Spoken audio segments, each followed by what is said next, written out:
Pensa só. Para a agricultura de hoje ser realmente eficiente e sustentável, ela precisa de uma espécie de superpoder.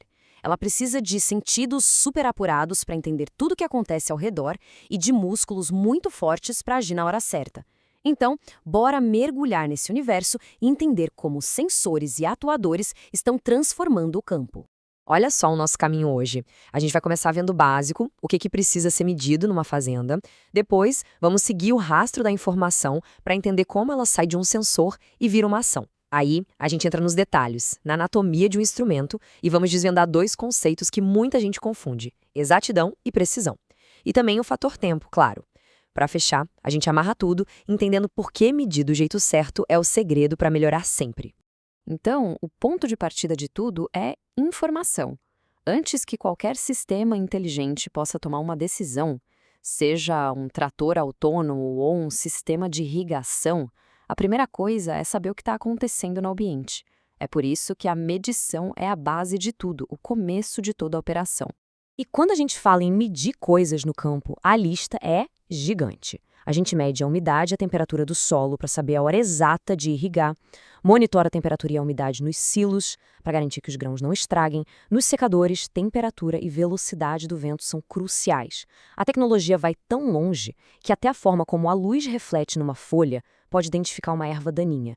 E isso sem falar de sensores de proximidade, medição de pH, condutividade do solo. A lista não para. Ok, legal. A gente mede um monte de coisas. Mas e aí?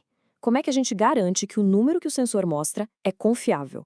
E mais importante, como é que se transforma esse número numa ação de verdade lá na lavoura? Para responder isso, a gente precisa olhar para o sistema que conecta tudo. Para entender como a mágica da tecnologia agrícola acontece, a gente precisa seguir o fluxo da informação. É como acompanhar um dado desde o momento em que ele nasce, lá no meio do campo, até a hora em que ele vira uma decisão importante. E esse fluxo é bem lógico, olha só. Tudo começa com o processo, que é a realidade física que a gente quer medir. Por exemplo, a umidade do solo. O elemento sensor é quem detecta essa variável. Em seguida, o conversor de sinal pega essa detecção e traduz para uma linguagem que a máquina entende, geralmente um sinal elétrico. E por fim, essa informação ou aparece numa tela, que é um mostrador, ou já vira uma ação direta através de um atuador. E aqui tá a grande diferença. Pensa assim, sensores são os sentidos da fazenda. Eles coletam os dados de temperatura, pressão, umidade, o que for. Já os atuadores são os músculos. Eles recebem o sinal e agem. Ligam o motor, abrem uma válvula de irrigação, acionam um aquecedor. Um mede, o outro faz. Simples assim. Agora que a gente já entendeu o sistema todo, vamos dar um zoom na ferramenta. Porque escolher o sensor ou o atuador certo vai muito além de saber só a função básica dele. É preciso fazer uma análise completa, uma verdadeira anatomia do instrumento. E essa escolha é uma decisão séria de engenharia. É preciso pensar no desempenho. Ele é exato e rápido bastante? E nos aspectos físicos, como ele se conecta com o resto do sistema? Tem que pensar na operação. É seguro? É fácil de transportar e armazenar? E claro, na confiabilidade e no custo total. Não só o de compra, mas o de manutenção também. Até a ergonomia, ou seja, se é fácil de usar, faz toda a diferença. Vamos detalhar esse item do desempenho, começando pelas características estáticas, que é como um instrumento se comporta quando as coisas estão paradas, sem mudar. E aqui tem dois conceitos que, nossa, como confundem: exatidão e precisão. Bom, vamos deixar isso bem claro. Exatidão é o quão perto a medição chega do valor real. Se a temperatura verdadeira é de 25 graus, um medidor exato vai te dar valores que, na média, batem nos 25. Já a precisão é sobre consistência. Um medidor preciso sempre vai dar resultados muito próximos uns dos outros, mesmo que todos eles estejam um pouco longe do valor real. A analogia do alvo é perfeita para visualizar isso. O cenário ideal é ter alta exatidão e alta precisão. Todos os tiros agrupados bem no centro do alvo.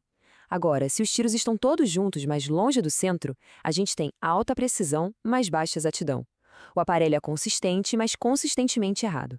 E por último, se os tiros estão espalhados, mas a média deles acerta o centro, aí temos alta exatidão com baixa precisão. Na agricultura, o que se busca é sempre o primeiro cenário. Outra característica estática importante é a histerese. Pensa num termostato de ar-condicionado. Ele pode ligar o aparelho quando a temperatura sobe para 24 graus, mas só desligar quando ela cai para 22, percebe? Ele tem um comportamento diferente para uma entrada que sobe e para uma que desce. Essa diferença é a histerese, um efeito muito comum em vários instrumentos. Bom, já vimos como os instrumentos se comportam quando está tudo parado. Mas e quando as coisas mudam? E mudam rápido?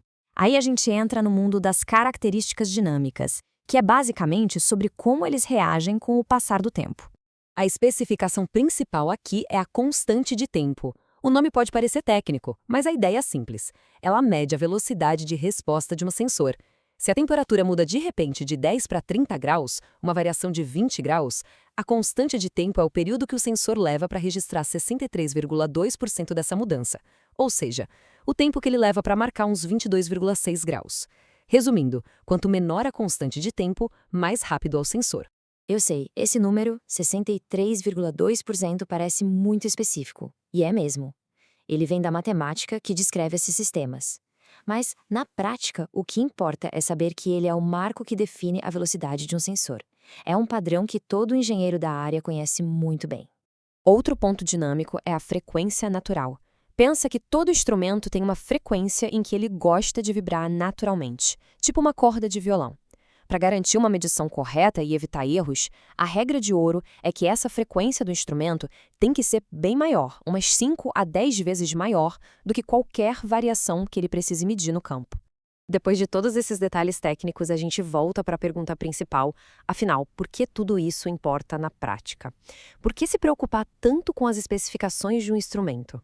A resposta é simples e direta. Porque entender essas especificações é o que separa um dado confiável de um ruído que só engana. É a diferença entre economizar água de verdade e tomar uma decisão errada que leva ao desperdício. Escolher um instrumento certo é a chave para otimizar recursos, economizar dinheiro e, no fim das contas, aumentar a produtividade. É a base da agricultura de precisão. E tudo isso nos deixa com uma reflexão para o futuro. Com sensores e atuadores ficando cada vez mais precisos, mais rápidos e mais inteligentes, qual é o verdadeiro limite da eficiência na agricultura? Até onde a gente consegue chegar na otimização da produção de alimentos? Uma coisa é certa: a tecnologia continua empurrando essa fronteira cada vez mais longe.